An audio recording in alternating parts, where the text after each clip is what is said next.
नमस्कार. अष्टांगहृदय सूत्रस्थान अध्याय 12 सूत्र क्रमांक 57. मागच्या लेक्चरमध्ये आपण वात, पित्त, कफ या तिघांच्या विकृत कर्माबद्दल आणि ते जाणून घेणं का गरजेचं आहे याबद्दल माहिती पाहिली. शेवटचं सूत्र आपण पाहिलं होतं, अभ्यासात प्राप्यते दृष्टी कर्मसिद्धी प्रकाशने रत्नादि सत्ज्ञानम न शास्त्रात एव जायते. आता आपण उरलेला जो काही अध्याय आहे त्याच्यामध्ये असणारे व्याधींचे कारण, हेतू, त्याचबरोबर कुठल्या कुठल्या प्रकारचे व्याधी होऊ शकतात आणि त्याच्याबद्दल काही वेगळं काही सांगितलं असेल तर ते आपण पाहणार आहोत.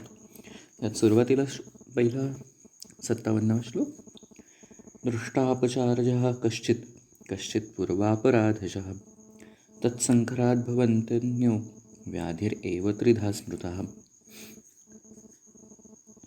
या सूत्रामध्ये 3 प्रकारचे व्याधी त्यांनी सांगितले. कुठले कुठले व्याधी आहेत? पहिला येतो दृष्ट अपचार म्हणजे व्याधीचा हेतू किंवा निदान. उपचार म्हणजे केली जाणारी चिकित्सा आणि अपचार म्हणजे ज्या कारणाने व्याधी होतो त्याला अपचार हा शब्द वापरला जातो. दृष्ट म्हणजे जे पाहिले जातात, जे दिसतात. याचा अर्थ कसा की आपण जेव्हा पेशंटची हिस्ट्री घेतो, कोणाला दिसतात? आपल्याला दिसतात का? वैद्याला दिसतात का? तर नाही, असं नाही आहे.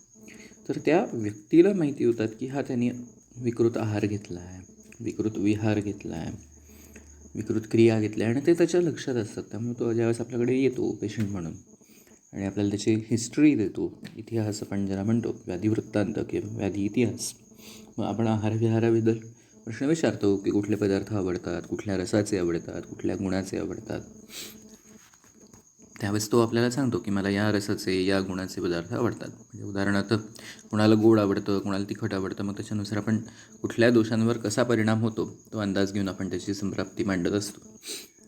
मग हे झाले दृष्ट अपचारस, म्हणजे हे दिसतात म्हणून त्याला दृष्ट असा शब्द वापरला.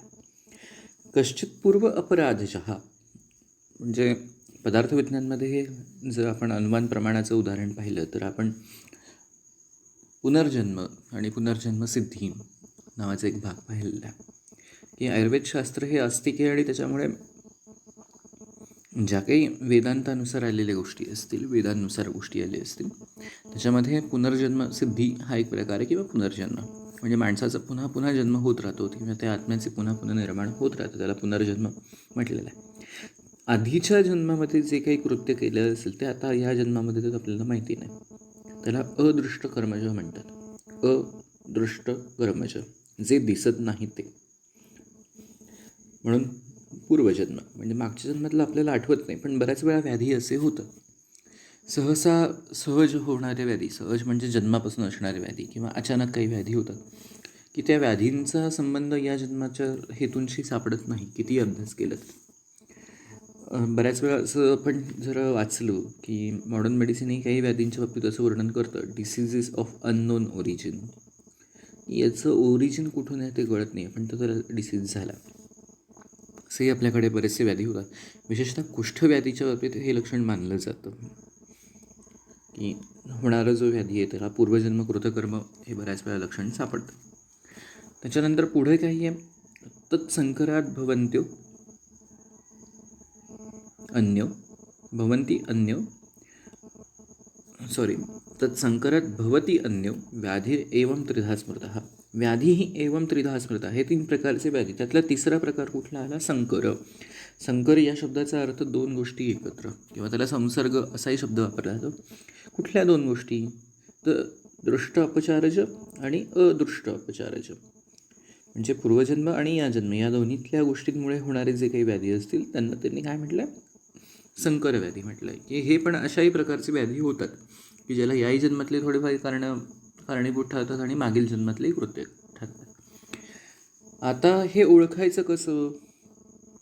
याच्यासाठी पुन्हा एकदा पहिलंच जे आपण मागच्या लेक्चरला शेवटचं सूत्र घेतलं तेच गरजेचं आहे. अभ्यासात प्राप्यते दृष्टी कर्मसिद्धी प्रकाशने. तुमची याबद्दलची दृष्टी अभ्यास झाल्यानंतरच तयार होणार आहे, तरच तुम्हाला त्याच्याबद्दलचं ज्ञान मिळणार आहे. म्हणून तुम्हाला वारंवार त्या गोष्टीचं ज्ञान करून घेण्यासाठी पुन्हा पुन्हा तो अभ्यास करणं गरजेचं आहे. यथा निदानं दोषत्थ कर्मजो हेतुभिर्विना महारंभो अल्पके हेतू आतंको दोषकर्मजा. यथा निदानं दोषोत्थ कर्मजो हेतुभिर्विना, म्हणजे ज्यांचे हेतू सापडतात ते सगळे दोषोत्थ आहेत. उत्थ म्हणजे त्याच्यापासून तयार झालेले, कोणापासून तयार झालेले? दोषोत्थ, दोषांपासून तयार झालेले जे सगळे व्याधी आहेत ते सगळे दोषोत्थ. त्याचे काय आहेत? त्यांचे हेतू सापडतात किंवा त्याचे त्यानुसार लक्षणाच्यानुसार हेतूंचा अभ्यास जर केला तर आपल्याला हेतू मिळतात. जे हेतुर्विना आहेत ते सगळे कर्मज आहेत किंवा अदृष्ट सांगितलेले. कर्मज म्हणजे पूर्वजन्म कृतकर्मामध्ये होणारे. याच्यामध्ये हेतू तर काही सापडत नाही, त्याचा विचार करावा लागतो, अभ्यास करावा लागतो. तुम्ही किती अभ्यास करताय त्याच्यानंतर अवलंबून आहे की तुम्हाला त्या पद्धतीचं लक्षण ओळखता येईल. आणि महारंभो अल्पके हेतो हो आतंको दोष कर्मजा, म्हणजे जेव्हा दोषोत्थ आणि अदृष्टार्थ हे दोन्ही व्याधी एकत्र येतात, म्हणजे ज्या ठिकाणी दोषदृष्टी पण लक्षात येते आणि पूर्वजन्म कृतकर्म पण लक्षात येतं, त्या ठिकाणीचे व्याधी मात्र महारंभ, म्हणजे त्याच्यामध्ये भरपूर मोठ्या प्रमाणामध्ये व्याधी तयार होतो, ज्याचं बल जास्त असतं पण ज्याचे हेतू मात्र कमी असतात, असंही बऱ्याच वेळा घडतं. ते आपण प्रत्येक व्याधीचे हेतू पाहून अभ्यास केला पाहिजे, हा त्याचा सोप्यात सोपा अर्थ झाला. की नुसते इन्व्हेस्टिगेशन करून प्रत्येक गोष्टीचं उत्तर मिळत नाही, त्यासाठी तुम्हाला हेतूंचा अभ्यास करावा लागेल. विपक्षशील नात्पूर्वाः कर्मजः कर्मसंशयात् गच्छति उभयजन्मातु दोषकर्म क्षयात् क्षयम्. विपक्षशीलनात्पूर्वाः म्हणजे जर हेतू विपरीत अवस्था जेव्हा येईल किंवा विपरीत गुणाच्या गोष्टींचं सेवन ज्यावेळेस होईल त्यावेळेस काय होतं, ज्याला आपण निदान परिवर्जन नावाची पहिली चिकित्सा मानली. निदान परिवर्जन म्हणजे विरुद्ध गोष्ट घेणे किंवा त्याच्या पद्धतीने कमी करणे. कोणाचं कमी करायचं आहे, कुठली गोष्ट कमी करायला पाहिजे? निदान म्हणजे ज्या कारणाने दोष प्रकोप होतो त्या दोषांच्या प्रकोपाची जी सगळी कारणं, म्हणजे अतिशय मधुर रस घेतला तर कफ प्रकोप होत असेल तर मग मधुर रस कमी घेईल, हे निदान परिवर्जन ज्याला विपक्षशीलनात म्हटलेलं आहे. विपक्ष म्हणजे पण साधारणतः हिंदीमध्ये ज्या अर्थाने विपक्ष हा शब्द वापरला जातो, विरुद्ध पक्षाचा, या अर्थाने विपक्ष. शीलन म्हणजे सेवन करणे, मग हे त्या पद्धतीने जर केलं तर कर्मज हा कर्मसंशयात, मागील जन्माचे जे काही कृत्य आहेत त्याचं ज्यावेळेस क्षय होतो, मग त्यासाठी प्रायश्चित्त वगैरे ज्या काही गोष्टी आहेत, गुरुसेवा वगैरे ज्या काही सांगितलेल्या आहेत किंवा पापक्षय वगैरे, ह्या सगळ्या गोष्टींनंतर तेव्हा तो व्याधी कमी होतो. कर्मसंशयात ज्यावेळेस त्याचा क्षय होतो कर्माचा किंवा त्या कर्मलक्षणांचा, तेव्हा ते व्याधी कमी होतात. आणि गच्छयती उभयजन्मातु दोषकर्माक्षयाक्षयम्, आणि जेव्हा दोषज आणि कर्मज व्याधी असतात जेव्हा तुम्हाला त्यावेळेस मग दोन्ही गोष्टींचा विचार करावा लागतो. म्हणजे तुम्हाला हेतून तर बंद करावेच लागतात, ज्या कारणाने हेतू होतात त्या गोष्टी तर कमी कराव्याच लागतात, पण त्याचबरोबर तुमच्या कर्माचा ज्यावेळेस क्षय होईल त्याच वेळेस ते व्याधी कमी होतात. हा त्याचा एक सोप्यात सोपा अर्थ झाला. त्याच्यानंतर पुढचं सूत्र, 2 प्रकारचे व्याधी पुन्हा एकदा सांगितले, स्वतंत्र आणि परतंत्र, जे आपण कालच्या लेक्चरमध्ये थोडाफार भाग, आधीच्या लेक्चरमध्ये थोडाफार भाग पाहिला होता. द्विधा स्वपरतंत्रत्वात व्याधयो अंत्या पुनर्द्विधा. द्विधा म्हणजे 2 प्रकारचे, स्वतंत्र आणि परतंत्र हे व्याधी 2 प्रकारचे असं त्याचं वर्णन केलेलं आहे. आता हे स्वतंत्र आणि परतंत्र व्याधी म्हणजे काय, काल थोडक्यात जसं मी वर्णन केलं होतं की जेव्हा तीनही दोष हे स्वतःच्या गुणांनी प्रकोपित होतात. स्वतःच्या गुणांनी म्हणजे काय, तर वाताचे स्वतःचे गुण आहेत, पित्ताचे स्वतःचे गुण आहेत, कफाचे स्वतःचे गुण आहेत. तर ते गुण असलेले आहारद्रव्य विहारद्रव्य जेव्हा वाताचं प्रकोप करतील, पित्ताचं प्रकोप करतील किंवा कफाचं करतील. म्हणजे वाताचे कुठले आले? वृक्ष, शीत, लघु, खर, सूक्ष्म, जल या प्रकारचा जर आहार घेतला आणि त्याच्याने जर वातप्रकोप झाला तर ते सगळे काही जे गण आहेत किंवा जे गुण आहेत ते वातकर ठरतात आणि तो व्याधी स्वतंत्र ठरतो, की तिथे दुसऱ्या कुठल्याही दोषाच्या संबंधाने व्याधी झालेला नाही आहे किंवा दुसऱ्या कुठल्याही दोषामुळे तिथे व्याधी झालेली नाही आहे. तो पूर्णपणे एकाच दोषाचा व्याधी आहे, हा त्याचा अर्थ. परतंत्रमध्ये काय होतं की परतंत्रमध्ये जो दुसरा दोष आहे, म्हणजे जर वात प्रकोपित असेल तर कफ किंवा पित्त या दुसऱ्या दोषांच्या सहाय्याने जर व्याधी होत असेल, म्हणजे उष्ण गुण वाढला आणि वृक्षगुण वाढला तर तिथे उष्णगुणामुळे जर वातप्रकोप होत असेल तर मग आपण असं म्हणू शकतो की हा केवळ एक दोष जे व्याधी नाही आहे तर संसर्ग किंवा परतंत्र व्याधी आहे, की तिथे दुसऱ्या दोषांच्या सहाय्याने ह्या व्याधीमध्ये बदल झाला आहे. त्याला परतंत्र म्हटलं. पर म्हणजे दुसरं तंत्र, जसं इंग्रजांकडून आपलं सरकार चालवलं होतं किंवा आपला देश चालू होता किंवा मुघलांकडून आपला देश चालवलं होतं, ते परतंत्र होतं. मग ते शिवरायांनी तयार केलं किंवा आत्ता जे आहोत ते सगळं काय स्वतंत्र आहे. या परतंत्राचे पुन्हा एकदा दोन प्रकार पडलेत. अंत्य हा पुनर्द्विधा. अंत्य म्हणजे दुसरा भाग. कोण? परतंत्र. त्याचे पुन्हा दोन प्रकार काय आहेत? दोन प्रकार कुठले? उपद्रव आणि पूर्वरूप. आता परतंत्राचे पूर्वरूप आणि उपद्रव असे दोन प्रकार करण्याचं कारण काय आहे? तर चिकित्सा सहजतेने लक्षात यावी, एक पहिली गोष्ट. आणि बऱ्याच वेळा तो व्याधी घडत असताना दुसऱ्या व्याधीचे पण लक्षण म्हणून तो व्याधी दिसतो. म्हणजे उदाहरण द्यायचं झालं तर ज्वरामध्ये का असं लक्षण दिसतं? ज्वरामध्ये म्हणजे ताप आला तर त्याच्या आधी काही दिवस खोकला दिसतो, तर हा उपद्रव म्हणून पण दिसू म्हणजे पूर्वरूप म्हणजे आधी दिसतो, व्याधी होण्याच्या आधी. मग हे लक्षण पूर्वरूपासारखं धरलं जातं. जिथे परतंत्र आहे, केवळ ज्वरामध्ये केवळ पित्त प्रकोप असतो, पण कधी कधी कासामध्ये कफ प्रकोप पण येतो. मग हा जो काही दुसरा दोष आहे, या दुसऱ्या दोषाच्या साह्याने हा व्याधी होतो, म्हणून त्याला परतंत्रातला पहिला प्रकार सांगितला. त्यांनी त्याच्यामध्ये पूर्वरूप असं लक्षण धरलं. किंवा कुष्ठामध्ये कंडू हे लक्षण दिसतं बऱ्याच वेळा सुरुवातीला. हे कफप्रधान अवस्थेमुळे दिसू शकेल. आणि कुष्ठ हा जर वातप्रधान असेल तरी सुद्धा हे दिसतं. तर मग हा जो काही पहिला भाग आहे हा पूर्वरूप म्हणून दिसतो परतंत्रामुळे. आणि पश्चात उपद्रव हा व्याधी पूर्ण बरा होतानाही काही विकृती तयार करतो. आपण कुष्ठाचं उदाहरण घेतलं तर कुष्ठामध्ये सांगितलं जातं की अंगभंग हे लक्षण दिसतं. अंगभंग हे लक्षण दिसतं म्हणजे काय होतं की ज्या ठिकाणी कुष्ठ झाला आहे त्या ठिकाणचं त्वचा, त्या ठिकाणचा अवयव हा नष्ट होतो.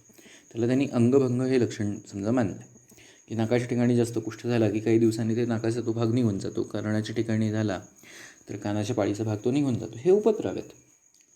असे बऱ्याच वेळा शरीरामध्ये उपद्रव सापडतात की या व्याधीतून दुसरा उपद्रव तयार होतो, दुसऱ्या व्याधीतून तिसरा. म्हणजे आता जे कोविडपासून जे म्युकोरमायकोसिस नावाचं व्याधी तयार होतं ते उपद्रव आहे. की हेतू तर पहिल्याच व्याधीचे, पण त्या पहिला व्याधी बरा होत असताना हा दुसरा व्याधी तयार झालेला. हे परतंत्रामुळे होतं. यथा स्वजन्म उपशः स्वतंत्र स्पष्ट लक्षण हा विपरीतो स्ततो अन्येतु. यथा स्वजन्म उपशयः स्वतंत्रः स्पष्टलक्षणः विपरीतस्तः ततो अन्येतु. स्वतःच्या कारणाने निर्माण होणारे, स्वतःच्या चिकित्सेने शमन होणारे आणि लक्षणे स्पष्टपणे व्यक्त झाली असेल असे जे सगळे व्याधी आहेत ते सगळे स्वतंत्र आहेत. यथा स्वजन्म उपशयाः, स्वतःच्या कारणाने, जन्म म्हणजे निर्माण होणारे, स्व म्हणजे स्वतःचे, यस्य स्वेन हेतुना जन्म हा स्वपन औषधेन क्षमाः असं हेमाद्री म्हणतात. म्हणजे काय? ज्यांच्या स्वतःच्या कारणाने त्यांचा जन्म होतो, निर्माण होतात आणि त्याला स्वतःचीच औषधं लागतात. म्हणजे वातशमन करणारीच औषध दिली की तो व्याधी बरा झाला, म्हणून ती वातप्रधान व्याधी. पित्तशमन करणारी औषधं दिली तर तो व्याधी बरा झाला, म्हणजे हे पित्तप्रधान व्याधी. आणि कफशमन करणारी औषधं दिली तर कफव्याधी बरा झाला, तर मग एकदोषाचं किंवा ज्याला आपण स्वतंत्र व्याधी म्हणतो. म्हणून त्याला मी एक दोष जे म्हटलं तेवढा करता फक्त. पण बऱ्याच वेळा परतंत्र व्याधी पण हा एक दोषज असू शकतो, पण त्याला हेतू दुसऱ्या दोषाचे सापडतो. यथास्वजन्म उपशय हा स्वतंत्र, हा स्पष्ट लक्षण, हा त्याचे स्वतःचे लक्षणं स्पष्ट आहेत की दाखवतो, तो कन्फ्यूज करत नाही. म्हणजे वृक्षता दाखवेल, चलत्व दाखवेल, शैत्यत्व दाखवेल. मग त्याच्यामुळे आपल्याला कन्फ्युजन तयार होत नाही, शंका तयार होत नाही की अरे हा पित्तप्रधानी आहे की कफप्रधानी आहे की वातप्रधान. नाही, इथे वातप्रधान लक्षणं दिसतात, मग हा व्याधी वातप्रधानच आहे. हा त्याच्यातला भाग झाला. पुढे विपरीत असते ततो अन्येतू, विपरीतः ततो अन्येतू. विपरीतः अन्य, अन्य म्हणजे कुठला, तर परतंत्र. परतंत्रामध्ये मात्र वेगळं म्हणजे काय, इथं काय होतं, स्वतःचा जन्म नाही आहे म्हणजे स्वतःच्या कारणाने, तर दुसऱ्याच्या कारणाने. मग तर काय सूत्र समजा आपण थोडंफार मॉडिफाईड करायचं ठरवलं तर कसं होईल, यथा परजन्म उपशय, म्हणजे पर उपशय वापरावा लागतो. परजन्म आहे, दुसऱ्या कारणाने जन्म होतो दुसऱ्या. आणि अस्वतंत्र अस्पष्ट लक्षण हा किंवा उपद्रवरूपा हा स्पष्ट लक्षण हा किंवा पूर्वरूपा हा जनित लक्षण, अशा अर्थाने हा त्याचा भाग मानता येईल. हे सगळ्या दोषांचे, वातादी पित्तादी कफात, या सगळ्यांचं काय करायचं आहे, असे विद्यात एवं मलानपी. मल, परत एकदा इथे हा विषय झाला की मागच्या वेळेस सांगितलं तसं मल हा शब्द का वापरला आहे, तर दोष अधिक प्रमाणामध्ये विकृती करतात, त्याच्यामध्ये व्याधीकर ठरतात, म्हणून तिथे त्यांनी वापरताना शब्द हा मल हा वापरला आहे. त्यामुळे विद्यात एवं मलानपी, की ते शरीराला खूप खराब करतात, विकृत करतात, मल स्वरूपात नेतात, म्हणून मलान अपी शब्द वापरला. जिथे ते शरीराचं धारण करतात, योग्य समप्रमाणात असतात, तेव्हा तिथे त्यांनी धातू हाही शब्द वापरला. आणि सामान्य पद्धतीने सगळीकडे त्यांना दोष हा शब्द वापरून सांगितलं की त्यांचं कार्य कसं आहे फक्त. म्हणजे हे बाकी तुम्ही कुठे धातूंना असं पाहणार नाही की धातूंना ते दोष म्हणतील किंवा मल म्हणतील किंवा मलाला ते कुठेतरी धातू म्हणतील किंवा दोष म्हणतील. पण दोषांच्या बाबतीत मात्र ते करताना मात्र त्याला धातू आणि मल अशी संकल्पना त्यांच्या ठिकाणी वापरतात. हे तंत्रयुक्तीचा अधिकार झाला, त्या प्रसंग तंत्रयुक्तीनुसार ते वापरतात. तुम्हाला नंतर तंत्रयुक्ती नावाचा भाग येणार आहे, त्याच्यामध्ये हा भाग समजू शकेल व्यवस्थित. तान लक्षेत एव अहितो विकुर्वाणं प्रतिज्वरम, तान लक्षयेत अवहितोत विकुर्वाणं प्रतिज्वरम. ज्वर म्हणजे प्रत्येक व्याधी. तुम्हाला प्रत्येक व्याधी, ज्वर पापमा ज्वर असं त्याचे पर्याय दिले, विकारो रोग हा म्हणजे ज्वर हा प्रधान व्याधी आहे. प्रधान व्याधी म्हणजे सर्वांच्यात सापडतो, जन्मामध्येही सापडतो, मृत्यूच्याही काळात सापडतो, त्याच्यामुळे तो प्रधान व्याधी मानला जातो. त्यामुळे बऱ्याच वेळा बाकी कुठलंही विशेषण न वापरता त्यांनी ज्वर हे विशेषण वापरले तेवढ्या करता. मग प्रत्येक ज्वरामध्ये म्हणजे प्रत्येक व्याधीमध्ये काय करायचं आहे तुम्हाला, लक्षयेत अवहितो, ह्या प्रत्येक गोष्टीमध्ये तुम्हाला त्या गोष्टीचं माहिती करून घ्यायची आहे.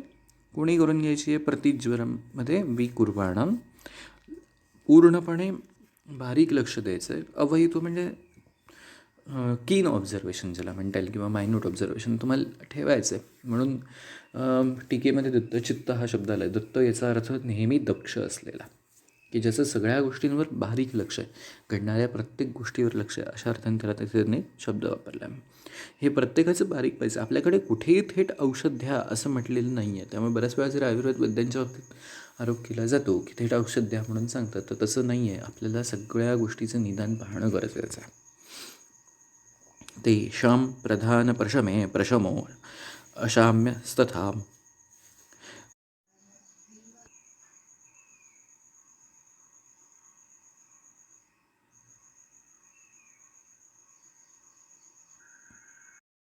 तेषां प्रधान प्रशमे प्रशमो अशाम्य ततस्तथा.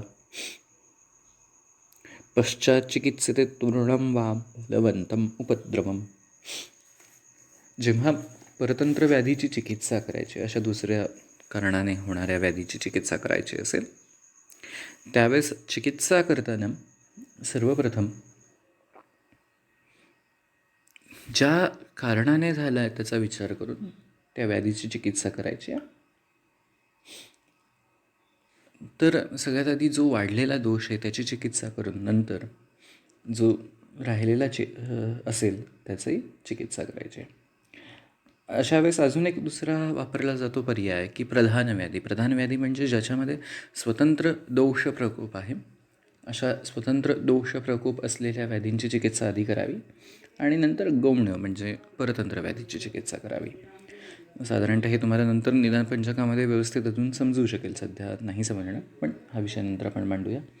आणि याच्यानंतर जेव्हा उपद्रव काही तयार होतील तेव्हा जे उपद्रव बलवान असतील, समजा त्रासदायक असेल, तर त्याची चिकित्सा आधी करायची. म्हणजे एखाद्या कुठल्या कारणामुळे जर अंग खराब झालं असेल, विकृत झालं असेल, तर आधी त्याची चिकित्सा करायची. व्रण तयार झालं असेल तर त्याची चिकित्सा करायची आणि त्याच्यानंतर मग शरीराच्या इतर भागाची चिकित्सा करायची.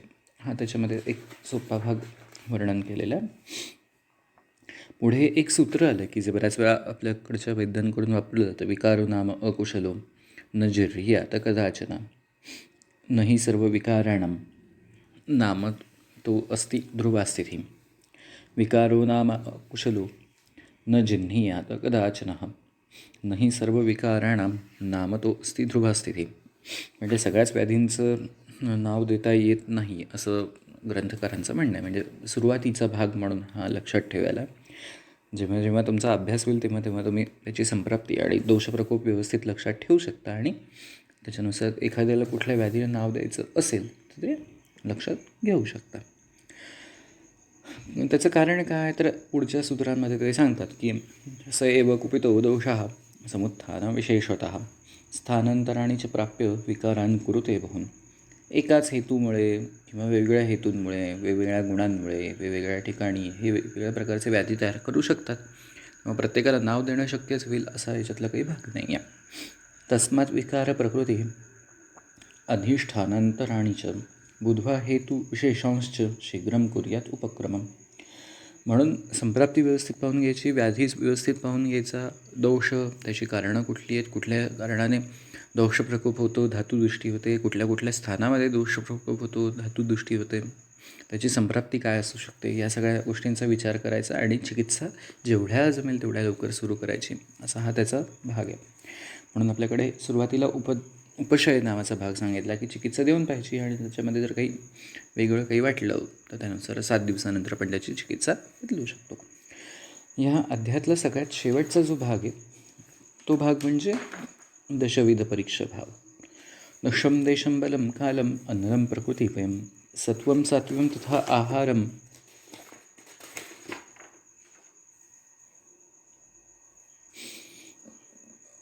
अवस्थाश्च पृथग्विधः सूक्ष्म समीक्षेषां दोषौषधनिरूपणे यो वर्तते चिकित्सायां न स्खलति जातुचित.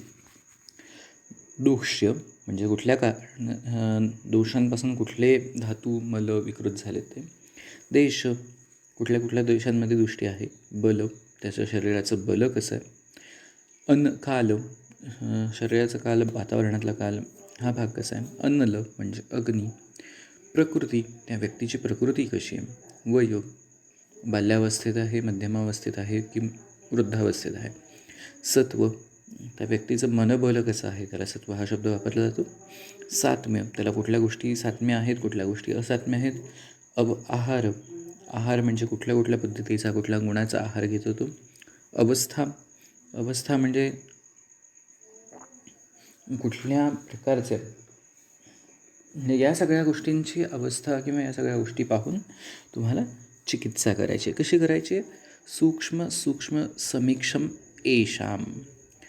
एषः या सगळ्या गोष्टींची कशी चिकित्सा करायची किंवा कसं ऑब्झर्वेशन पाहिजे. सूक्ष्म you have to see the minute and minute parts. You have to observe the minute and minute parts. दोष औषध निरूपणे कशासाठी करायचं आहे. दोष आणि औषध ठरवण्यासाठी या सगळ्या गोष्टींचा अभ्यास करायचा आहे. यो वर्तते चिकित्साया न स्खलति जातुचित. स्खलन होणे म्हणजे घसरणे, म्हणजे फसणे किंवा चुकीचं होणे. जेव्हा तुम्ही या सगळ्या गोष्टींचं बारीक ऑब्झर्वेशन कराल तेव्हाच कुठल्याही प्रकारची चिकित्सा ही कधी फेल जाणार नाही, त्याच्यामध्ये कुठल्याही प्रकारचं अपयश येणार नाही, असा हा याचा अर्थ आहे. हे सूत्र आणि फक्त शेवटचा अगदी राहिलेला भाग म्हणजे गुरु आणि लघुव्याधी हे आपण पुढच्या लेक्चरमध्ये पाहून हा अध्याय संपवूया.